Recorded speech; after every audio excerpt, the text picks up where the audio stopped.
My mother and father, as I said, were not religious. I did not belong to a synagogue. We did not pay dues or go to services.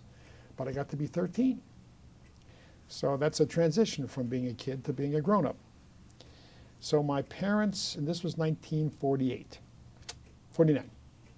So my parents, working with the arbitering school, devised a kind of a celebration of the fact that I was 13, and we put on a program. We invited all of our friends. We used the Workman Circle building, we rent for a Sunday morning or something, and we didn't have a lot of money, so this was not, we weren't going to spend thousands of dollars on the typical bar mitzvah. And we gave a program, Yiddish reading and history, and I got up and gave a speech in Yiddish about the importance of all this sort of stuff and what it meant to me in my life. And my Aunt Sarah stood up and gave some sort of reminiscences of me growing up, all in Yiddish. And from a religious point of view, it was totally meaningless.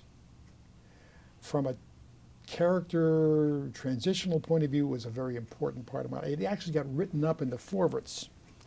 I'm sorry I never saved that issue, but somewhere in the Forverts, Yiddish Forverts in 1949, in June, there was a story about this unusual occurrence in Detroit of a boy who had a Yiddish bar mitzvah.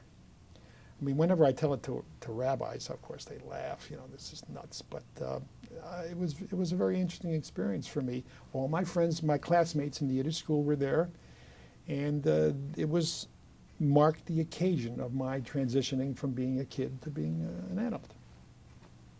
I don't think anybody's ever done it since. I didn't think I was creating a precedent at that point, but it was meaningful to my mother and father. It was meaningful to me. We served coffee and cake or something. There was no band. There was none of that sort of stuff.